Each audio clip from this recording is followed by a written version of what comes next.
Is that it?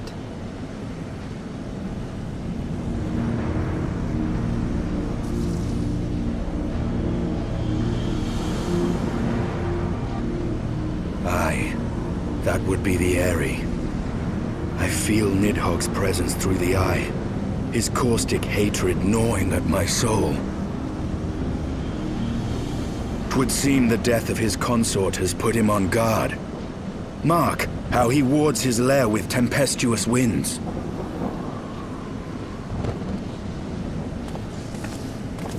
A similar barrier once barred our entrance to the Primal Garuda's domain, until we discovered the means by which it could be penetrated.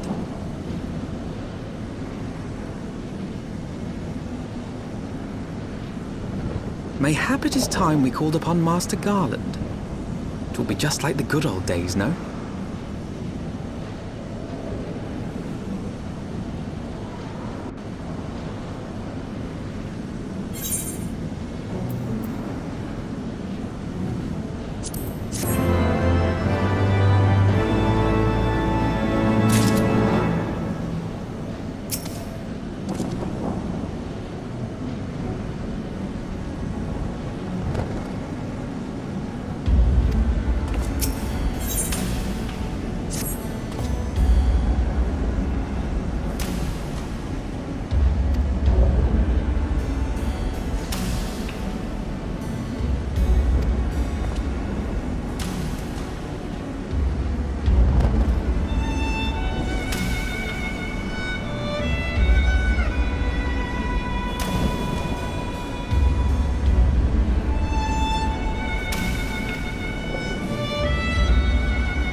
Feast your eyes upon our latest and greatest feat of engineering. We call it a mana cutter.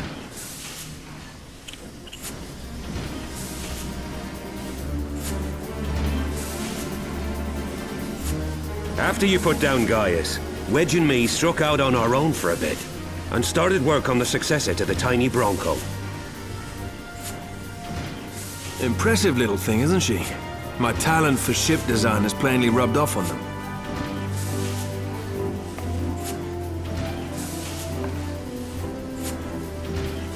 They've adapted the principles of corrupted crystal technology and constructed a mechanism which converts ether from its surroundings into elemental wind.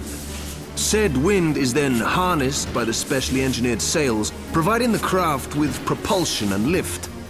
All in all, a most elegant solution. I'm actually a little upset that I didn't think of it myself. The design does, however, come with one small flaw. The energy conversion ratio's bloody awful. To generate enough power to get you off the ground, you need to be in an area awash with predominantly wind-aspected ether. In other words, there are a few places you can fly, lots of places you can't. The new Ishgardian airship hasn't left the boys much time for tinkering, meaning it may be a while before this particular project takes off, if you'll forgive the pun.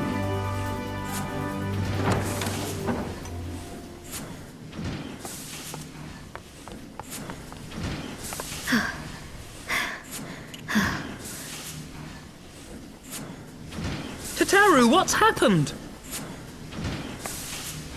I've been looking all over for you. There's been word from Aldar. It's about Her Grace, the Sultana.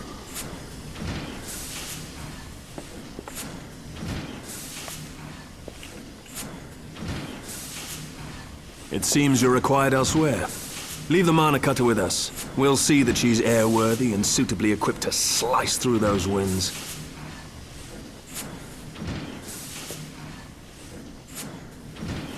You, meanwhile, should concentrate on providing Raoban and the Sultana whatever help they need.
Thank you for coming.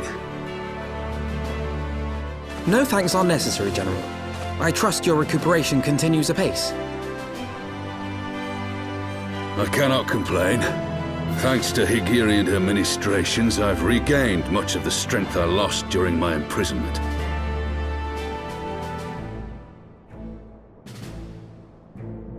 I gather you have made progress in the search for Her Grace. Aye, some good fortune at last.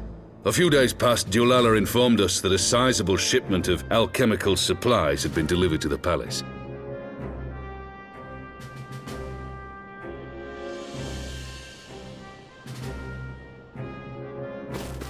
With Papa Shan's assistance, I set out to ascertain the source and nature of the shipment.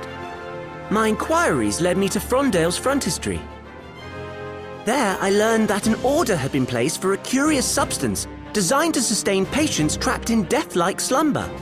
An invention of the former head alchemist, apparently. A death-like slumber? This cannot be a coincidence. It lends some weight to Dulala's claims, aye. Her Grace is likely somewhere within the palace, abed but alive. Before making any attempt to extricate the Sultana, however, it seemed prudent to learn what manner of substance was used to induce her torpor. To that end, I made inquiries as to the whereabouts of the one most like to have administered it. The lady-in-waiting, Meriel. We sent for you as soon as we learned of her location. All that remains is to apprehend the woman. We shall find our cat's paw in the Silver Bazaar. But we must tread carefully. The market is not the bustling place it once was, and someone is sure to mark our coming. Should they inform the monetarists, we'll have a fight on our hands. We must be prepared for the worst, and being short an arm, I thought it wise to take another in its stead. What say you, Warrior of Light? Will you lend me yours? Then I pity the bastard that stands in our way. Come, my friends, for Nanamo and for Ul'dah!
You are Meriel, the Sultana's former lady-in-waiting?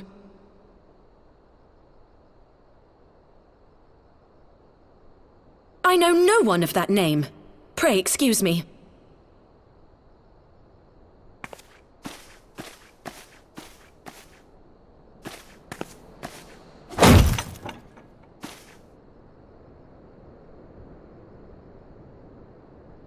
General Alden!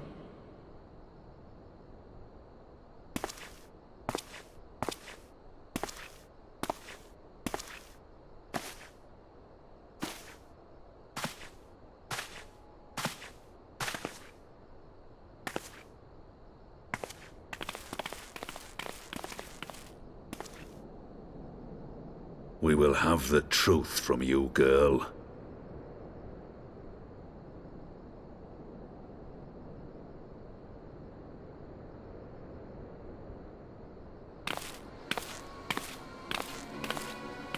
Mayhap 'twould be better coming from me.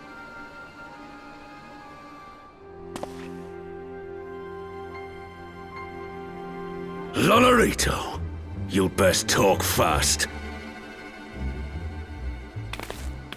As you know, Teleji Adeleji's Cartano reclamation bill was no more than a facade, a means to get his grubby little hands on that Allagan monstrosity Omega.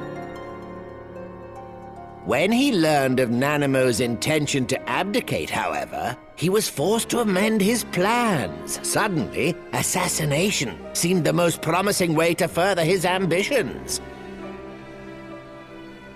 I am told Teleji had discovered a maid in whose veins ran the blood of House Thorn, a new, more pliable puppet to sit the throne. 'Twould have caused an uproar, of course, but few could have contested her claim.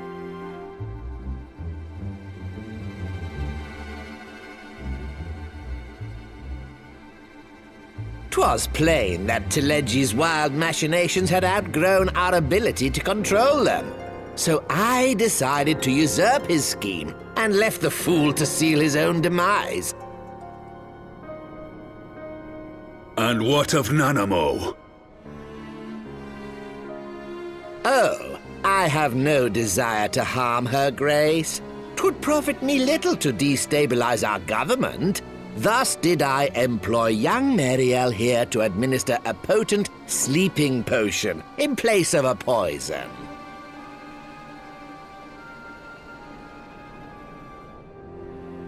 You should know, General, that your dear friend Ilberd was fully aware of my plan. I had him lie about the assassination as a means to prime your rage against Teleji. We weren't entirely sure how you would react, but things went rather better than expected.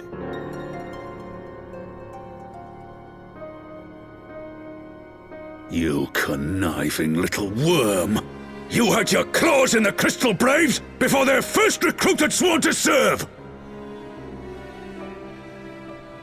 But of course, when a new game begins, 'tis only prudent to have a piece on the board. Ilberd was mine. Truth be told, a significant proportion of the Braves' initial endowment was also mine. With such large sums moving about, 'twas a rather trifling matter to disguise my own contribution.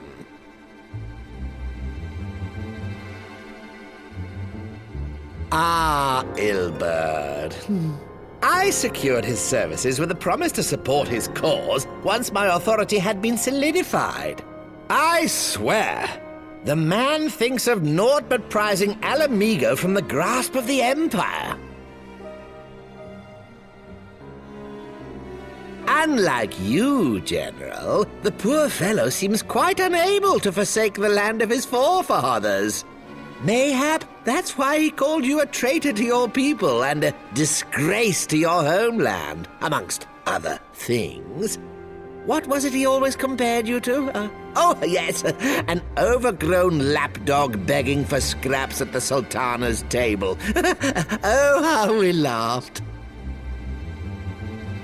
Alas, Ilbert's entertaining little outbursts eventually gave way to wearisome tirades, and the zealous brute became rather unruly. I had no wish to see you executed, you understand, but he would not take no for an answer. Rest assured, his employment with me has long since ended. Which brings us neatly to the present. What say you, General?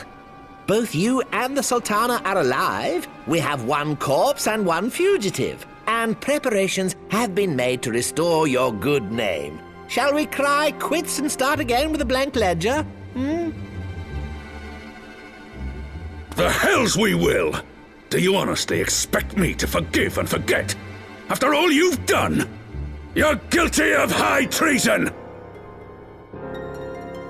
Stay your blade, Master Alden. You yourself are not innocent.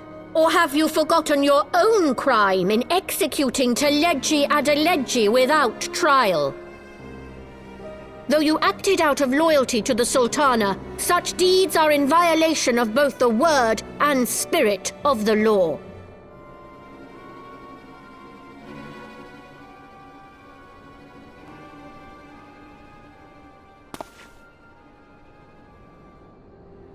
If you would, Lord Lolorito?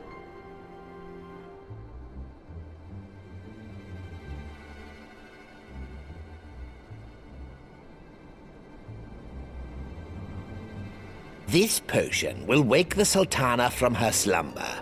Consider it a gesture of conciliation. You will find Her Grace resting comfortably within her private chambers. Should you doubt my word, I shall willingly accompany you to the palace as your hostage.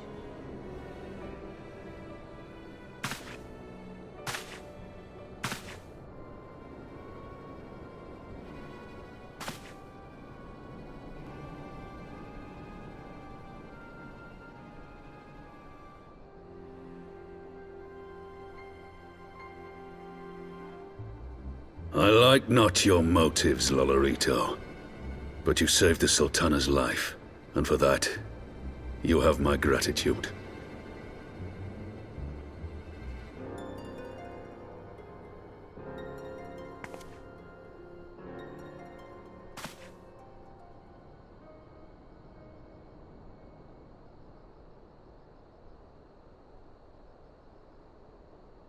Rauban Aldin, you are hereby reinstated as General of the Immortal Flames.